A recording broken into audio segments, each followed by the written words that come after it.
네, 원내대표 말씀도 있었습니다만 어제 환경노동위 법안 소위에서 노조법 2조 3조 개정안이 처리되었습니다. 아직 상임위와 본회의가 남아있긴 합니다만 앞으로는 홍길동이 실제 아버지라 부르지 못했던 노사 간의 단체교섭 문제를 근본적으로 해결할 길이 열린 것입니다. 또 97년 김영삼 대통령 시절 노동법 날치기 과정에서 후퇴했던 노동쟁의의 범위도 정상화했고 과도한 손해배상 청구도 그 책임 범위를 정할 수 있도록 했습니다. 민주당은 합법 노조활동보장법 혹은 노란봉투법으로 불렸던 이 법이 실질적으로 노동약자를 보호하는 일명 홍길동법이 될 수 있도록 최선을 다하겠습니다. 이 노조법이 개정되더라도 우리 사회는 여전히 간접 노동 과정에서 과도하게 중간 착취를 당하는 문제가 남아 있습니다. 2017년 사망한 구의역 김군에게 원청인 서울메트로가 지급한 인건비는 240만 원이었습니다만 용역회사로부터 받은 월급은 144만 원이었습니다.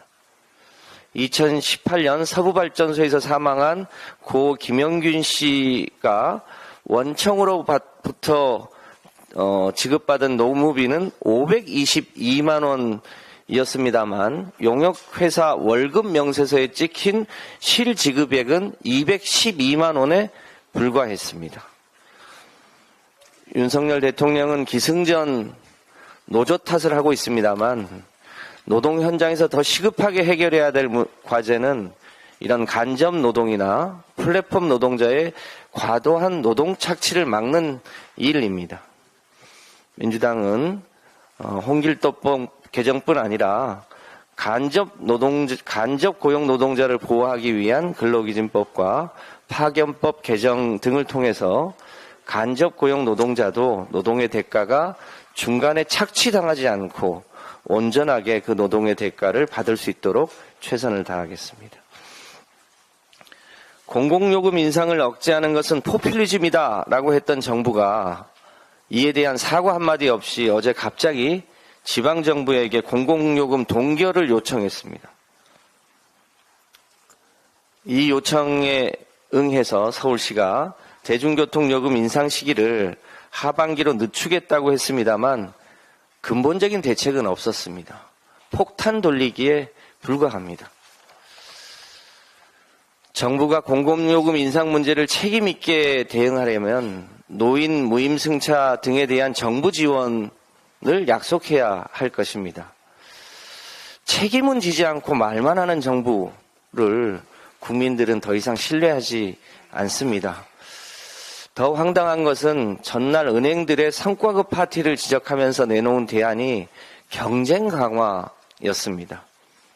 은행들 간의 경쟁 강화는 2018년 문재인 정부 당시 인터넷 전문은행 설립 및 운영에 관한 법을 통과시키면서 이미 시행되고 있는 사안입니다.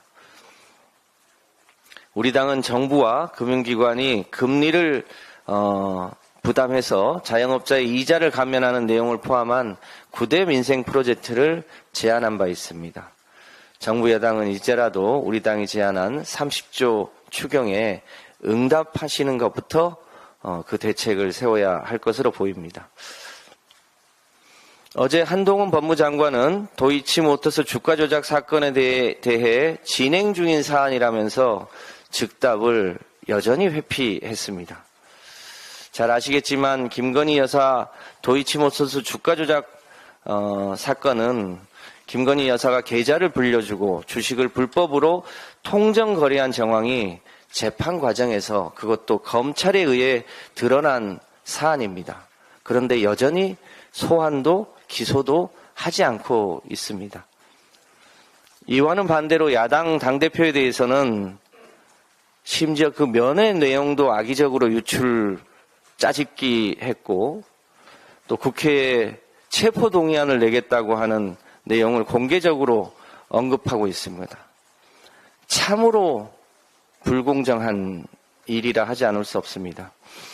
잘 아시겠지만 이재명 대표는 그간 매우 부당한 처사임에도 불구하고 검찰의 3차례 소환 요구에 당당하게 임했습니다. 그러나 검찰은 그 어떤 혐의도 물증도 제시하지 못했습니다.